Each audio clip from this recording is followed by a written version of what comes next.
ఇండియాలోనే అతి తక్కువ ధరలకి రత్నాలనందించే ఏకైక సంస్థ 6JVR.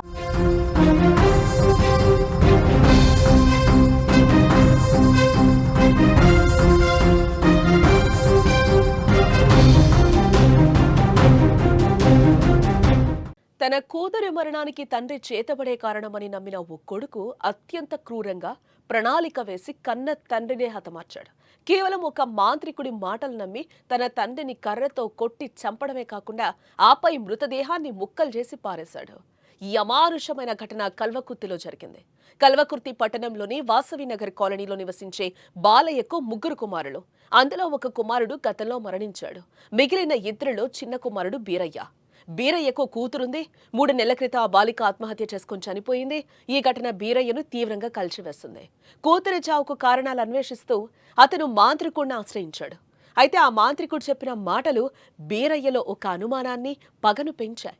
నీ కూతురి మరణానికి నీ తండ్రి బాలయ్యే కారణమని ఆ మాంత్రికుడు చెప్పడంతో బీరయ్య తండ్రిపై తీవ్రమైన కోపం పెంచుకున్నాడు. ఎలాగైనా తండ్రిని చంపాలని పక్కా ప్లాన్ వేసుకున్నాడు. ఈ నెల 3వ తేదీన బాలయ్య పొలంలో పశువులను మేపుకుంటూ ఉన్నాడు. అదే సమయంలో బీరయ్య అక్కడికొచ్చి తండ్రితో గొడవకు దిగాడు. అది కాస్త పెద్ద పంచాయతీగా మారిపోయింది. ఈ అదురు చూసి బీరయ్య అక్కడ ఉన్న కర్రతో తండ్రి బాలయ్య తలపై విచక్షణారహితంగా దాడి చేశాడు. తీవ్రమైన దాడితో బాలయ్య రక్తపు మడుగులో స్పృహ కోల్పోయాడు. అతను చనిపోయే వరకు బీరయ్య దాడి చేస్తూనే ఉన్నాడు. బాలయ్య వద్ద పనిచేస్తున్న రామచంద్రి ఈ దాడిని చూసి భయంతో అక్కడి నుంచి పారిపోయాడు.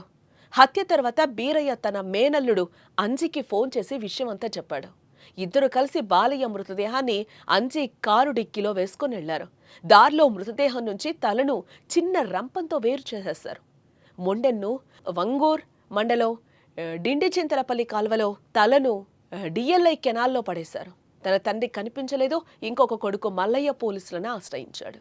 విచారణ ప్రారంభించిన పోలీసులు పొలం వద్ద దొరికిన సీసీ కెమెరాల ఆధారంగా తన తండ్రిని బీరయ్యే చంపాడని తెలుసుకుని బీరయ్య అంజి ఫోన్ లొకేషన్ ఆధారంగా వారిని పట్టుకోవడం జరిగింది. విచారణలో వారు నేరం ఒప్పుకున్నారు. నిందితుల నుంచి బంగారం, చెవిపోగులు, హత్యకు ఉపయోగించిన కర్ర, ఆ రంపం, కారు, బైకును కూడా పోలీసులు స్వాధీనం చేసుకున్నట్లుగా తెలుస్తోంది. ఈ భయానకమైన సంఘటన మన సమాజంలో ఇంకా ఎంతగా మూఢనమ్మకాలు కూరుకుపోయాయో కళ్లకు కట్టినట్లుగా చూపిస్తోందని చెప్పాలి. మనవరాలి మరణానికి కారణం తెలియక బాధలో ఉన్న ఒక తాత ఒక మాంత్రికుడి మాటలు నమ్మిన సొంత కొడుకు చేతిలోనే ప్రాణాలు కోల్పడం అత్యంత విషాదకరం, బాధాకరం. అజ్ఞానం, అసహనం మనిషిని ఎంతటి నీచానికి దిగుజార్చుతాయో ఈ కేసు మరోసారి రుజువు చేసింది. మనిషి ప్రాణం అంటే విలువలేని వస్తువుగా మారిపోయిన ఈ ఆధునిక సమాజంలో మూఢనమ్మకాలు ఇంకా ఎంతమంది అమాయకుల ప్రాణాలను బలిగొంటాయో చెప్పడం మాత్రం కష్టంగా మారిందని చెప్పుకోవచ్చు. మా నాయన బుధవారంకి వెళ్ళి కనపడలేదు. 3 తారీఖు నుంచి ఇక్కడ పోయినా అనుకున్నా, రాలేదని బండి చిలకలు ఉన్నది. బండి చిలకలనే ఉందని పొద్దుగాల ఉదయం పాలు విండి పోసి బయటికి స్టేషన్ కనుక్కున్నారు. ఎస్ఐ సార్ కలిస్తే నాయన కనపడలేదు సార్ అంటే ఆధార్ కార్డు ఫోటో, ఒక ఆధార్ కార్డు తీసుకొని రాపు అని తొలిచిండు. అట్లా ఇద్దరిని కానిస్టేబుల్ తోలిస్తే చెక్ చేసి షెడ్ కాడికి వచ్చి తొలితో చూసి అక్కడ సీసీ కెమెరా కనపడేది. సార్ దానికి కార్లు వేసుకొని పెట్టి అలా అన్నాడు కాదు నాకు ఇప్పుడు, అంతేగాని అలా అసలు నాకు బిజీ రాదు. చాగొండ బాలయ్య 75 సంవత్సరాల వయసు గల వ్యక్తి ఇంటి నుంచి 3వ తారీఖు 3 గంటల ప్రాంతంలో ఇంటి నుంచి బయలుదేరి వ్యవసాయ భూమికి వెళ్ళాడని, ఆ తర్వాత నుంచి కనిపించలేదని ఆయనకి డౌట్ వచ్చి అక్కడ బండి ఉండటము, రక్త మరకలు ఉండటము, ఒక కట్టె ఉండటంతో అనుమానంతో అక్కడ సీసీ ఫుటేజ్ చెక్ చేయగా తన తమ్ముడు అయినటువంటి అఖిలుడు బీరయ్య, చాగొండ బీరయ్య 39 సంవత్సరాలు ఇతను, మరియు వాళ్ళ బంధువు అయినటువంటి ఓరే అంజి 21 సంవత్సరంలో కార్ డ్రైవర్. వీళ్ళిద్దరూ ఈ తమ్ముడు కట్టెతోని కొట్టడంతో, బాగా కొట్టడంతో అక్కడ కింద పడిపోయిండు, రక్త మార్పులతో ఉన్నాడు.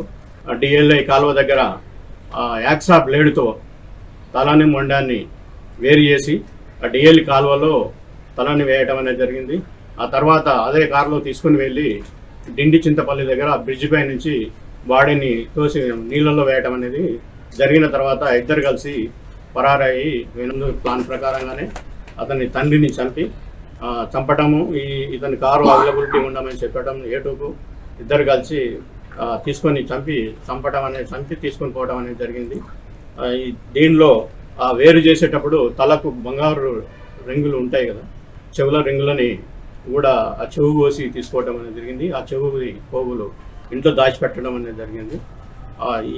ఈ కన్ఫెషన్లో భాగంగా మేము స్విఫ్ట్ డిజైరు, దానికి మొండాన్ని వేడి చేయడానికి ఉన్నటువంటి ఎక్సా బ్లేడు అండ్ హోండా బైక్, 4 చెవి పోగులు బంగారు దిండులు, వీళ్ళ యొక్క సెల్ ఫోన్లు అనేటువంటిది సీజ్ చేయడం అనేది జరిగింది.